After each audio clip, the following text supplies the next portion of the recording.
The Principles of Economics, with Applications to Practical Problems, by Frank Albert Fetter. Chapter 30, Cost of Production. Section 1, Cost of Production from the Enterpriser's Point of View. The Enterpriser's Cost. 1. The task of the enterpriser is to get together the essential factors to secure valuable products. The enterpriser must first decide what product he'll endeavor to secure and the kind, the place, the time, the quantity, and the quality.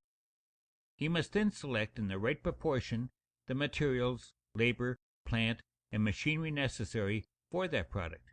He must purchase these factors in the market at the lowest price he can, unite them, and sell the product to recover the expenses in the selling price.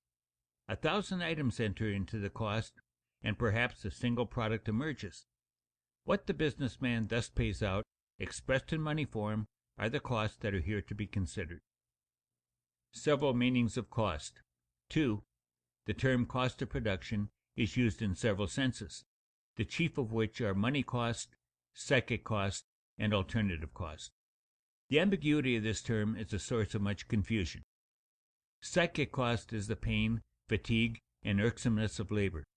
This is not definitely measured except at rare points. When the pain of work more than offsets the value of the product, the worker, who is free to determine the length of his own working day, stops. At that point, the psychic cost and the utility of the marginal unit are almost equal in intensity. The one is a positive, the other is a negative quantity. But the value of the product as a whole cannot be related to the psychic cost or sacrifice, and therefore it cannot serve as a measure of cost in everyday business. Alternative cost is any good or gratification that must be given up when any other good is chosen. One may stay at home and read a book or go on a picnic. The pleasure of reading the book will cost the pleasure of the picnic. A good dress may cost a happy vacation that must be given up for it.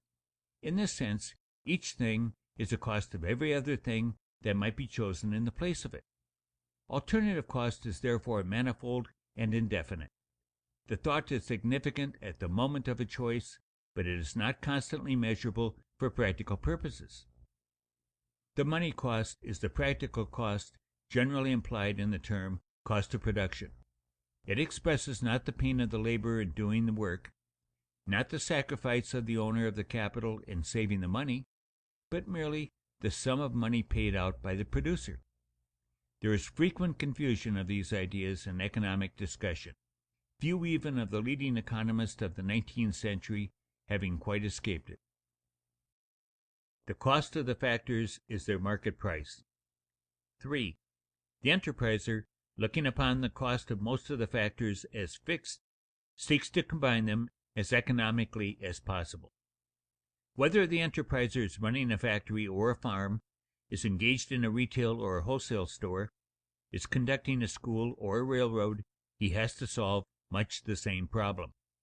By close attention, good judgment, skillful bargaining, he may be able to buy slightly cheaper than his competitors, and thus have an advantage over them at the outset. When he does this, it is usually by searching out a better market in which to buy, buying at a better time, and judging better than his competitors the quality of goods. If, in a given market at a given time, goods are sold to one more cheaply than to others, it is an act of generosity. Even the best buyers pay nearly the prevailing market price for agents. The most successful enterprisers are not found to be those paying lower wages or lower ground rent than their competitors. It must not be forgotten that the main forces fixing the price of agents are impersonal, and can be only slightly modified in most cases by a particular buyer. He looks therefore upon the cost of the elements as an ultimate fact which he can change little, if at all, and he shows his judgment chiefly in the selection of quality. Cost determines and limits the extent of his business and determines the price at which he sells. The right proportioning of the factors. 4. The right proportioning and skillful substitution of the factors is a delicate technical task for the enterpriser. Good buying and good selling must precede and follow the central part of the enterpriser's task, that is, the combining of the various factors. Each factor is applied subject to diminishing returns, up to a point where its addition will not secure the value attributed to it in its cost. The enterpriser is constantly studying the question whether the application of another unit of any one factor at the price will add to the value of the product as much or more than the cost. This calculation is made for every one of the minor factors entering into the business and for the business as a whole. The proper proportion varies at different prices or costs. If wages rise, it pays to get machinery. If wages fall, it pays to let the machinery deteriorate and to do more by hand labor. Likewise, there is a constant substitution of the various materials. The right proportions change constantly with inventions. A model factory is so proportioned that the buildings hold the right number of machines with the right amount of space for the workmen and the right amount of power.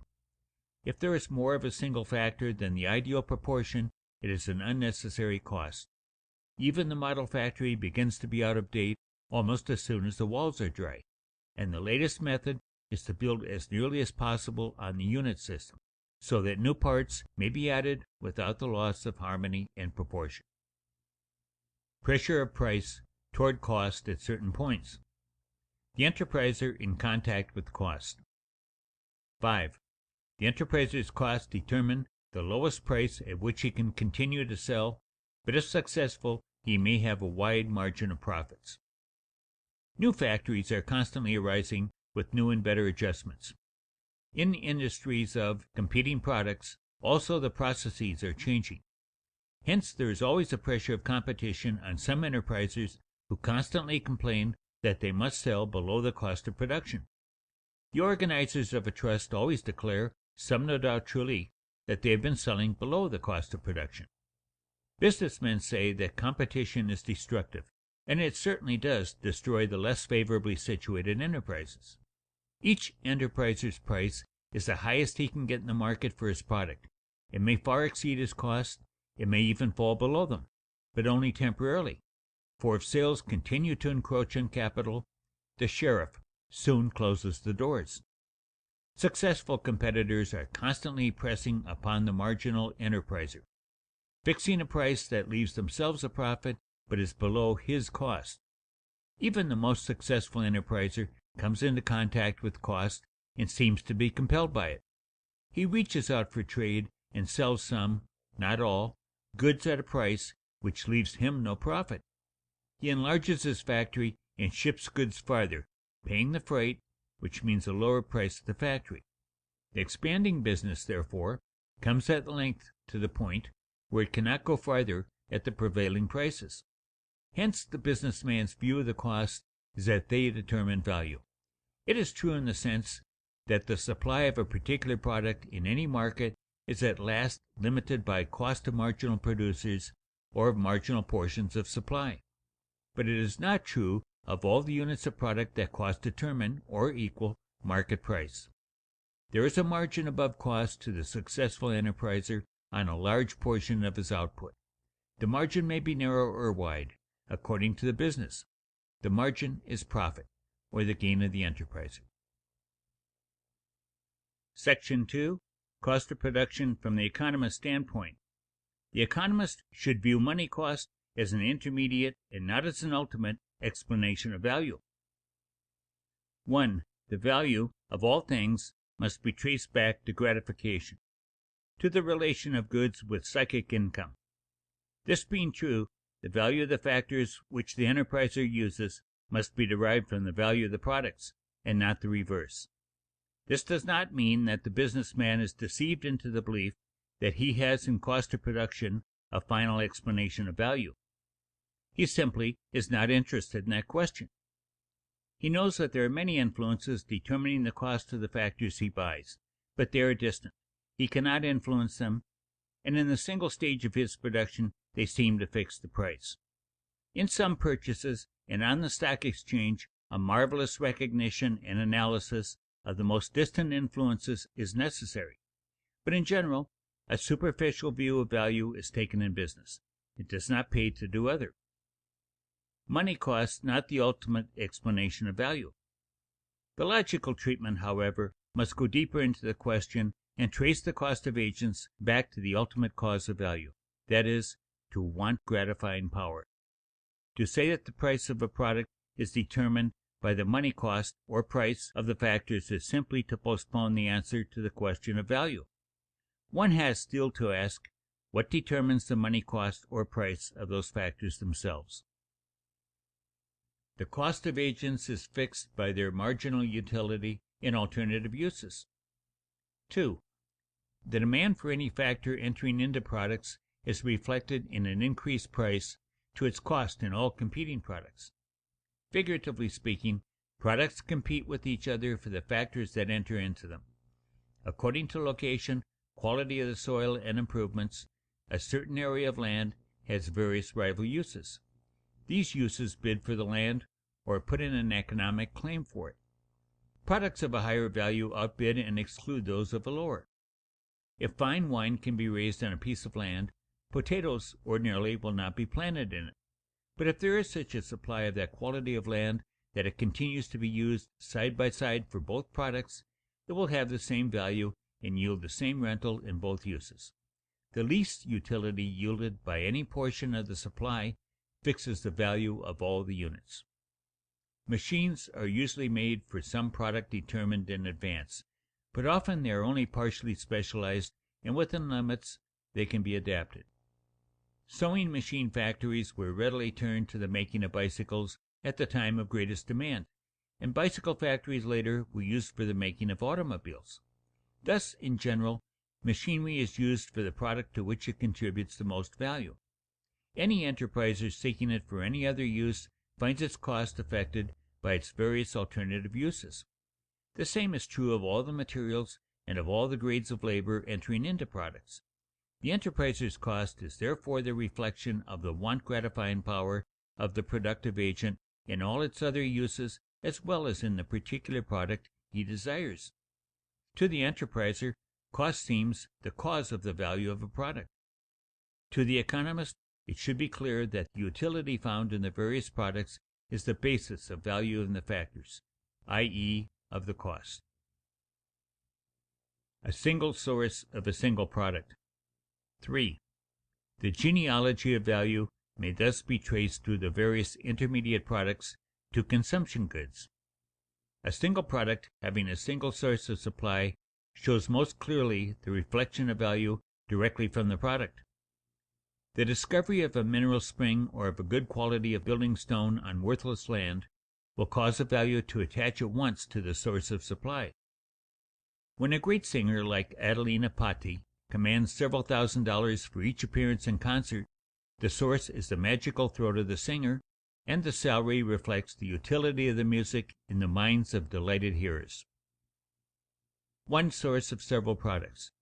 When the one source of supply yields several different kinds of products, there is just one new condition which confuses the thought, and suggests the error that value begins in the source, with cost therefore, and not in the product. Looking at the products severally, no one of them explains the value of the source, and on the contrary, each one is seen to have a value independent of the particular use to which it is put.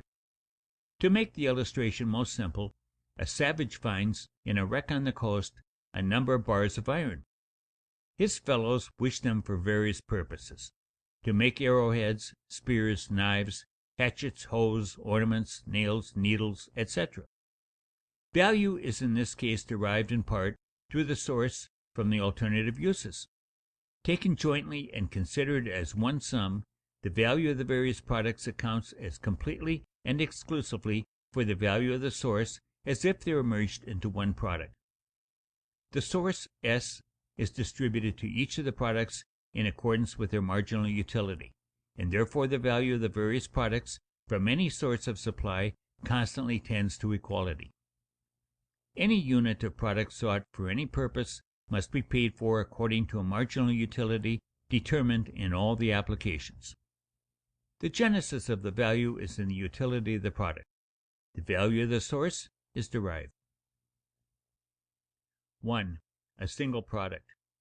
2. Several products from one source. Complex conditions with intermediate products. In actual life, the problem is far more complex, and yet, through its settlement, runs just the same principle. There is constant bidding for materials, and through their price, the claims of rival products are adjusted. A point is reached where it does not pay to use any more of an agent in a certain industry. The production of another unit results in a loss. There is a most complex relation among many different industries using the same factors. The value of a unit of product at A being reflected up to the source, and through successive links to the most distant product, Z.